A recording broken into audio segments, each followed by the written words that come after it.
Hello students, कैसे हो आप सभी।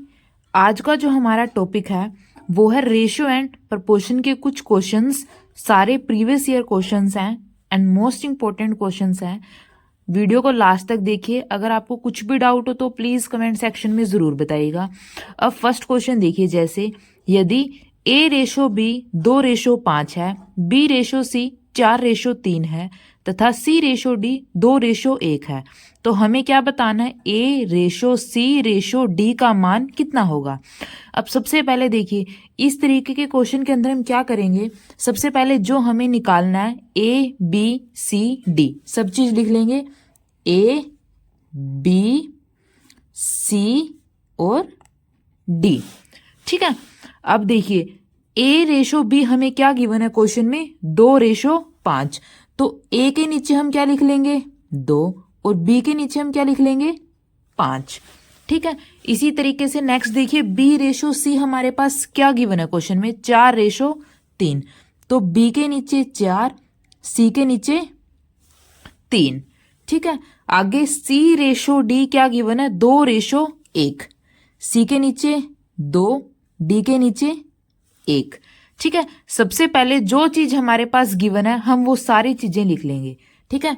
अब देखिए, अब क्या करेंगे, यहां पे 5 है तो जो ये दोनों ऑप्शन है इनके अंदर भी हम क्या लिख देंगे 5, यानी यहां पे भी 5 और यहां पे भी 5, ठीक है।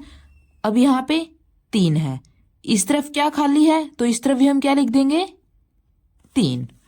अब देखिए इससे आगे एक खाली है तो आगे भी हम क्या लिख देंगे 4, जो यहाँ पे डिजिट है उससे आगे वही लिख देंगे अगर आगे खाली है, अगर इसे पीछे खाली होता तो पीछे भी वही डिजिट। अब यहाँ पे क्या है 4, 4 से आगे भी हम क्या लिखेंगे 4। अब यहाँ पे क्या है 2, अब 2 से आगे 2 खाली है तो यहाँ पे भी 2, यहाँ पे भी 2। बस आपका क्वेश्चन सोल्व हो गया। अब देखिए अब इसको कैसे करेंगे, सिर्फ अब हमें क्या करनी है, इसकी मल्टीप्लाई करनी है। देखिए 4 दूनी 8, 8 दूनी 16, तो यहां पे क्या आ जाएगा 16।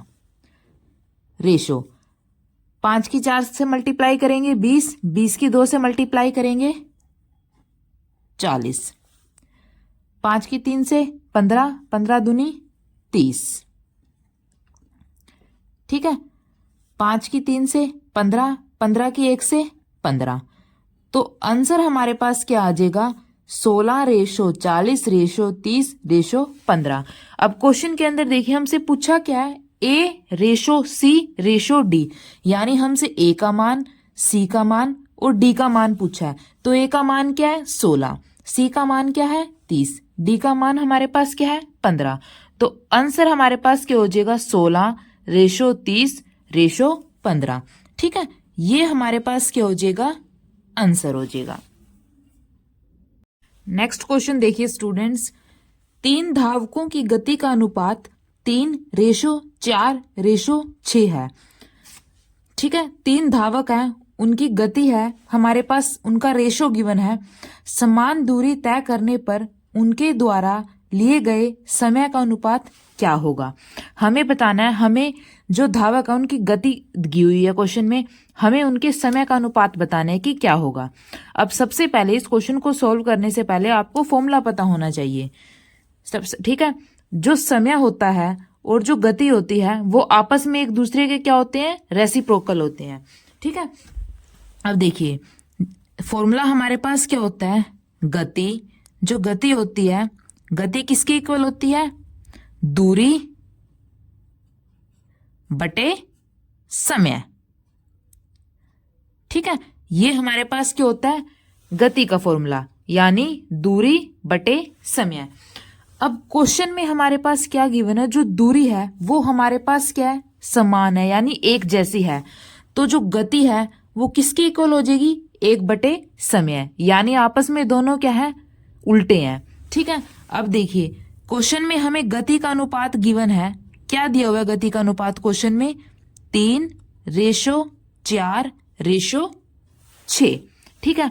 अब जो दूरी है वो हमारे पास क्या है समान है, यानी इक्वल दूरी है, पहले धावक ने भी उतनी दूरी तय की है, दूसरे धावक ने भी और तीसरे धावक ने भी, यानी दूरी हमारे पास क्या है सेम है। तो जो समय होता है अगर दूरी हमारे पास समान गिवन है तो समय क्या हो जाएगा, गति का उल्टा, यानी 1/3 रेशो 1/4 रेशो 1/6। ठीक है, सिर्फ ये ध्यान में रखना और कुछ भी नहीं है, बिल्कुल आसान क्वेश्चन है। दूरी हमारे पास समान गिवन है तो जो समय है गति का उल्टा हो जाएगा, यानी 1/3 1/4 1/6। अब देखिए 3 4 और 6, 3 4 और 6 का एलसीएम क्या होता है, 12 होता है। तो तीनों को हम किससे मल्टीप्लाई कर देंगे, इसके एलसीएम से, क्योंकि हमने इस फ्रैक्शन को कट करना है। ठीक है, तो 3 4 और 6 का एलसीएम क्या होता है, 12। तो तीनों को किससे मल्टीप्लाई कर देंगे, 12 से। तो यहाँ पे क्या हो जाएगा, 12/3, यहाँ पे 12/4 और यहाँ पे 12/6। अब कैंसिल कर देंगे, 3 4 जा क्या होता है, 12। तो क्या आ जाएगा, 4 अनुपात 4 तिये 12 3 6 दूनी 12। तो जो समय का अनुपात है वो हमारे पास क्या आएगा, 4:3:2। ये हमारे पास क्या हो जाएगा, हमारा आंसर। अब नेक्स्ट क्वेश्चन देखिए स्टूडेंट्स, क्या है, 3200 रुपए को ए बी तथा सी के बीच क्रमशः अनुपात 3:5:8 में बांटा जाता है। ठीक है, तो हमें बताना है बी और सी के हिस्से में कितना अंतर रुपए में है। सबसे पहले देखिए कितने टोटल कितने पैसे हैं, 3200 रुपए है, जो हमने तीन पर्सन्स के अंदर डिवाइड करने हैं। पर्सन क्या है, ए बी और सी। 3200 रुपए हमने 3 इंसानों के अंदर बांटने हैं, किस अनुपात में, 3:5:8 में। और फिर हमें ये बताना है कि बी और सी के अंदर कितने पैसों का अंतर होगा। अब सबसे पहले देखिए, सबसे पहले हम क्या लिखेंगे, अनुपात लिखेंगे। अब देखिए आंसर, सबसे पहले किस अनुपात में तीनों के अंदर पैसे बांटे हैं, 3:5:8 के अंदर। 3:5:8 के अंदर हमने पैसे बांटे हैं तीनों के अंदर। तो सबसे पहले हम क्या लिखेंगे, अनुपात किसका, A:B:C। किस अनुपात में है, 3:5:8। ठीक है, लेकिन अब टोटल पैसे कितने हैं हमारे पास, 3200। लेकिन अगर हम इस हिसाब से लगा के चलें, 5 + 8 8 + 5 + 8 + 5 + 3, तो कितना हो जाएगा, 16। जैसे 5 + 5 5 + 3 8 8 + 8 16। ठीक है, यानी हमें टोटल 16 पैसे, हमारे पास कितने हैं, 16 रुपए हैं। लेकिन क्वेश्चन में क्या बताया हुआ है, हमारे पास 3200 रुपए हैं। तो हम क्या लिख लेंगे, इसको हम क्या लिख लेंगे, 3 + 5 + 8 8 + 5 + 3 कितना हो जाएगा, 16। ठीक है, लेकिन हमारे पास क्वेश्चन में क्या गिवन है, 16 पैसे नहीं है, टोटल कितने पैसे हैं, 3200 रुपए। ठीक है, तो यहां से एक की वैल्यू क्या आ जाएगी, 1 रुपए की, 3200 को 16 से भाग दे देंगे हम। ठीक है, कितना हो जाएगा, 16 दूनी 32, यानी 200 रुपए। यानी एक का मूल्य हमारे पास कितना आया, 200 रुपए। ठीक है, लेकिन क्वेश्चन में क्या पूछा हमसे, बी और सी के हिस्से में कितना अंतर आएगा। सबसे पहले हम देखेंगे बी और सी के बीच में कितने का अंतर है। 8 में से 5 गया 3, बी और सी के अंदर कितने का अंतर है, 3 का अंतर है। और 1 यूनिट की वैल्यू क्या है, 200। तो 3 यूनिट की वैल्यू क्या होगी, 3 को 200 से मल्टीप्लाई कर देंगे, यानी 600। अब हम लिखेंगे बी और सी में अंतर।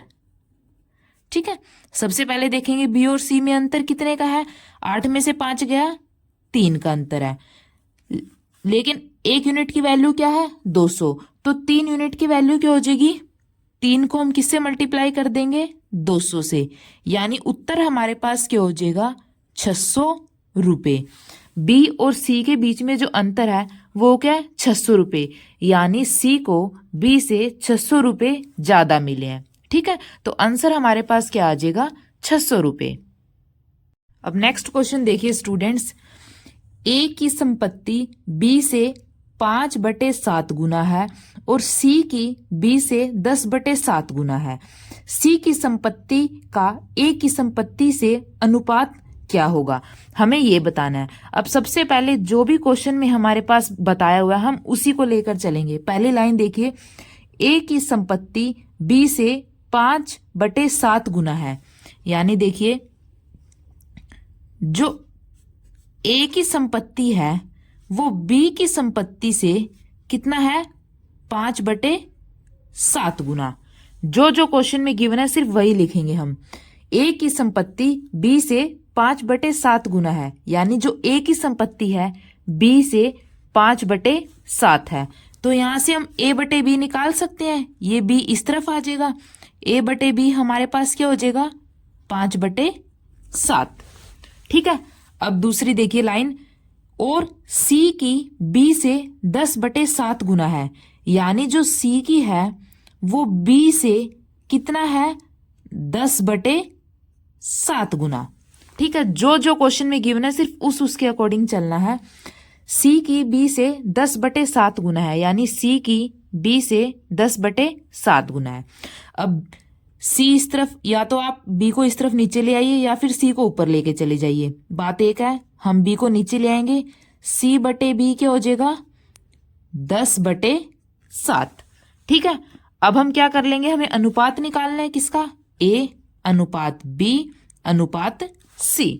अब जो जो ये वैल्यू हमारे पास निकाली हमने वो लिख लेंगे। अब देखिए a हमारे पास क्या है, 5 है, तो a के नीचे 5।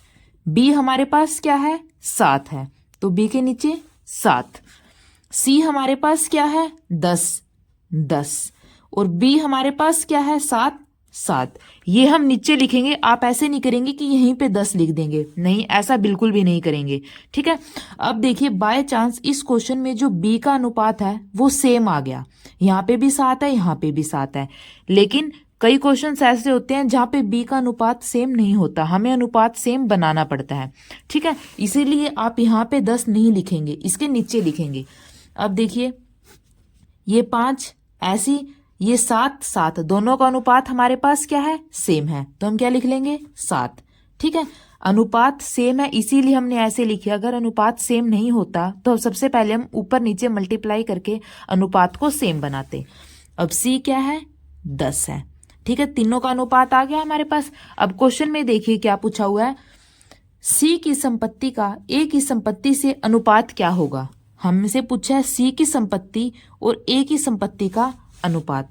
अब c की संपत्ति का अनुपात क्या है, 10, तो यहाँ पे 10 लिख लेंगे। a की संपत्ति का अनुपात क्या है, 5। जो चीज कैंसिल होती है काट देंगे। 5 दूनी 10, 5 एकम 5। तो c और a की संपत्ति का अनुपात हमारे पास क्या आ गया, 2:1, और यही हमारे पास क्या हो जाएगा, आंसर हो जाएगा।